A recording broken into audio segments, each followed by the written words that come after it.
Ny fosotra manimba ny fifandraisana. Izay indray no lohahevitra izay iarahantsika midinika ao anatin'izao seminera ny fifandraisana sy ny fanabeazana izao azadino. Mbola ao anatin'ny herinandro ny fifandraisana isika ankehitriny. Mialohan'ny indrindra ny idirantsika amin'izany dia mamerina ny fiarabana re ho amin'ny ho anao sy ny ankonanao ary manonona ny fiadanan'ny Tompo ho antsika rehetra izay manaraka ity fandarana ity na amin'ny onjam-peo izany na amin'ny lalan'izao Facebook izao. Ny fosotra manimba ny fifandraisana. Andeha hivavaka isika aloha.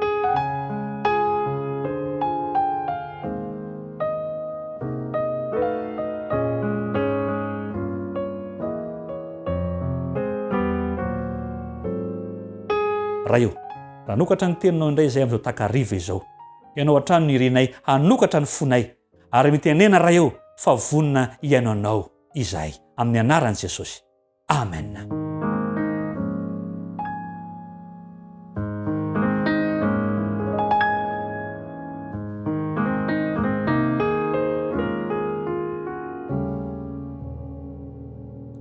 Ny fosotra manimba ny fifandraisana. Amin'ny mahaseminera azy dia fanontaniana trano no apetrakintsika ary arahantsika mamaly amin'ny lalan'ny tenin'Andriamanitra.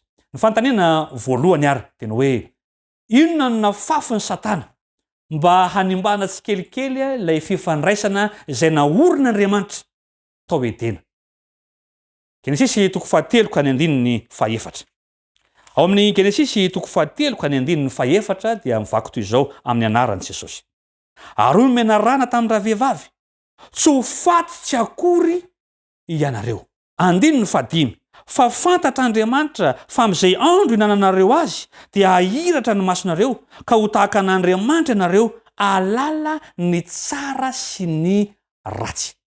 Ny pozina lehibe indrindra nampidirin'ny Satana zany mba hanimbana le fifandraisana tao edena dia ny fisalasalana sy ny tsy finoana. Izany hoe, voalohany, nosarihany salasala ny amin'ny tenin'Andriamanitra Eva. Toy ny te an-tany Satana hoe inona marina ny lazain'Andriamanitra e? Ary dia nokorontaniny ilay tenin'Andriamanitra amin'ny Genesisy 1:1-2.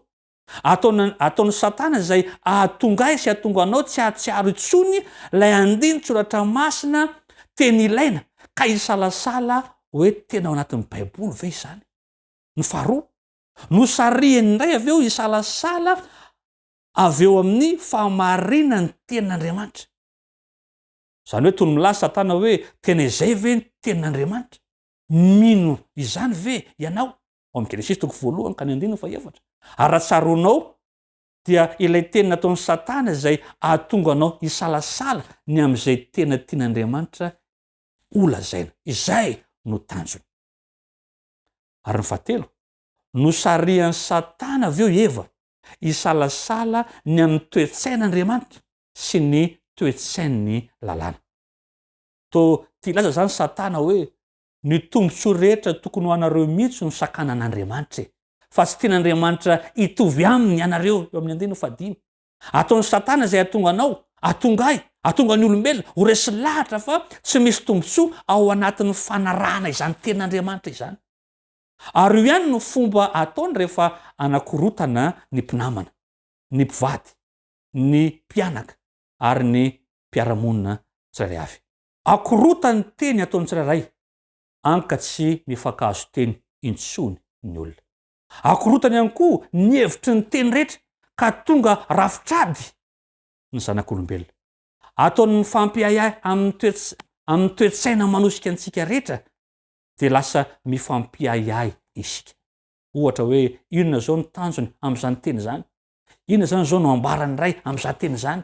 Tena izao mihitsy no tia ny tenenina amin'izany teny zany dia atao anatin'ilay fiayainany rehetra ka rava ilay fifandraisana. Ary ny fisalasalana, ny tsy finoana, ny ayay-tsy havanana, hoy ny fitenitsika. Reo ny fitaovam-piadian'ny Satana indrindra amin'izao andro iainantsika izao. Ary tadidio fa pozina lehibe izany. Fanontaniana faharoa teny hoe inona ihany koa ny fandrika nahazo an'i Eva ka mety hahazo antsika amin'izao fotoana izao. Genesisy 3:9-9. Amin'ny anaran'i Jesosy. Ary hitan-dra vehivavy fa tsara ho fihinana ny hazo sady mahafinaritra ny maso, ary azo matsiriritra ampahendry dia nantaza ny voany ka ninanana ary nomeny koa ny vatiny ka dia nihinana izy. Ny pozina lehibe iray koa izay ambarany tenin'Andriamanitra eto amin'ny fifandraisana dia ny fiovam-pijery. Io ny loza indrindra. Niova ny fijerinao ny zavatra rehetra. Niova ny fijerinao ny vadinao. Niova ny fijerinao ny zanakao. Niova ny fijerinao ny namanao. Ary ilay voankazo tsy niova. Fa ny fijery ny eva no niova ry havana malala. Lasa marefo ny fifandraisana, raha idirana ny fisalasalana sy ny tsy finoana. Aoka tsy hitan'ny olona mihitsy na hitan'ny zanakao raha ho atokantrano hoe tsy mino ahy intsony dada, tsy mino ahy intsony i neny, tsy mino ahy intsony le namako. Fa na inona atsony dia aoka aseho anao azy mandrakariva fa mino azy ianao, fa mbola afaka iova izy. Amin'izany dia hisarika azy ino anao ianao, hisarika azy ino ny fitiavanao sy ny teninao. Ary raha mifanohatra amin'izany no ataonao dia ho tratry ny fakam-panahy tsy ino anao intsony koa izy. Arovy amin'ny fisalasalana sy ny tsy finoana ny olona mifanerasera aminao. Fanontaniana fahatelo dia ny hoe inona ihany koa ny dingana manaraka tena manapotika. Inona ihany koa ny dingana manaraka tena manapotika. Genesis 3:1-10 dia hoy: dia ora lehilahy, ny vehivavy izay nomeno nao namako, izy nanome ahy ny voankazo ka dia ny hinanao. Niditra teo amin'ny dingana ratsiratsy kokoa Adamaseva eto dia le dingan'ny fifaniliana andraikitra sy ny fifampangana. Tandremo fa ireto zavatra ireto no mamotika aingana ny fifandraisana. Voalohany, ny fifampitsikirana. Tsy mahita afa-tsy izay lafiratsiny eo amin'ny zanakao, tsy mahita afa-tsy izay lafiratsiny eo amin'ny vadinao, tsy mahita afa-tsy izay lafiratsiny eo amin'ny namanao. Mandeha ho azy ny fanatebahana, ny fanaratsiana, fanamaivana anazy ireo atao na amin'ny vady, eo amin'ny masony ankizy, na eo amin'ny mpiarabelona, amin'ile namana izay ifandraisana. Ny faharoa dia ny fiampangana. Ao anatin'izany ny fitsaratsarana ny toetrany sy ny sisa sy ny sisa.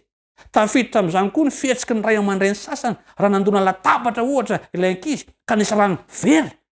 Dia lazaina fa zaza tsy misy fanahy, tsy misy saina, sy ny teny hafa mitovy marary noho izany aza.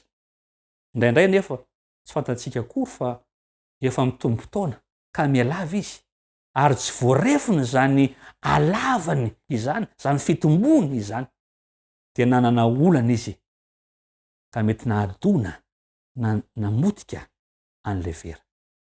Fa ny singa manimba ihany koa mandratsy ny fifandraisana dia ny faniliana andraikitra. Tsy izaho zany fa izy. Zao ny marina fa izy diso. Ny amy mety fa ny azy tsy mety. Tandremo. Pozina ihany koa izany. Fanontaniana fahaefatra dia ny hoe inona ihany koa no zavatra tsy tokony atao indrindra.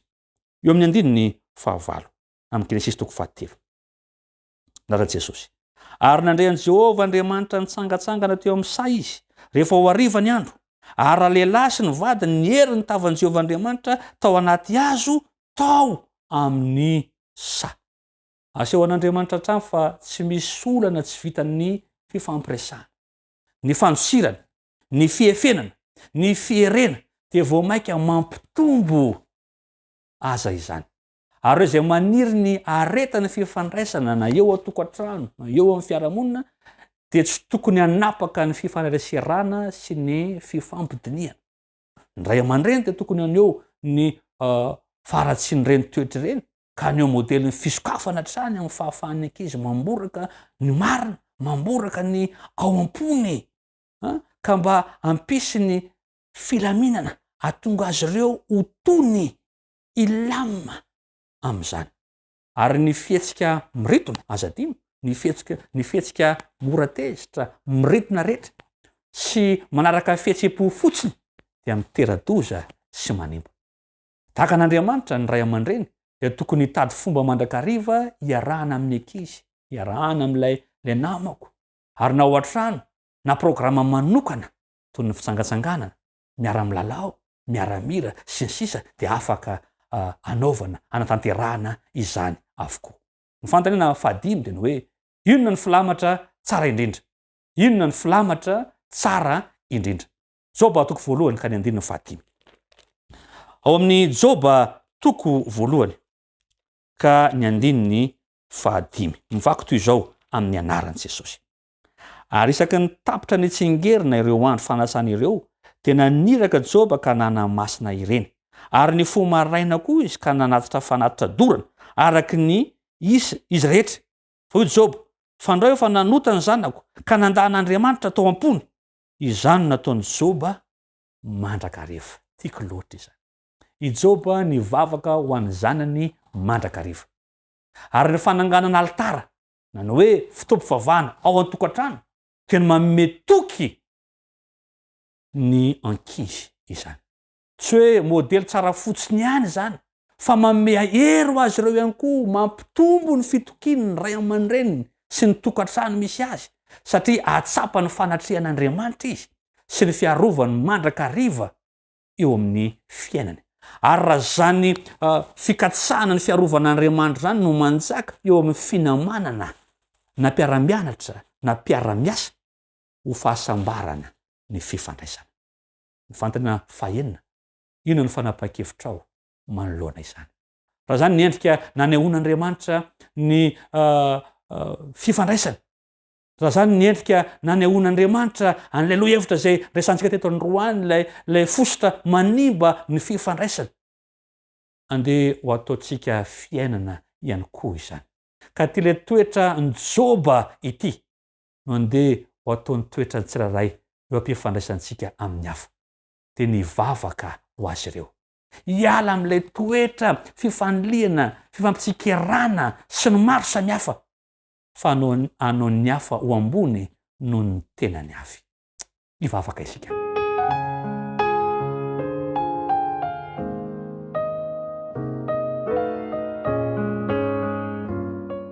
Ray malalo, misaotra re noho ny amin'ny teninao indray. Tompo, mety niainanay zany tamin'ny lasa, ifonanay aminao ankehitriny. Ary amin'ny sosisy zao ray malalo, meo anay zany toetranao izany hialanay amin'ireo fosotra manimba ny fifandraisana. Meo anay ny hery avy any ambony hialanay amin'izany. Ary ampio izay mba ho lehilahy sy vehivavy ho tia vavaka, ka hitondra ny hafa, ny zanakay, ny mpiara-belona aminay, ny mpifandray aminay ambavaka eo aminao, amin'ny anaran'i Jesosy. Amen.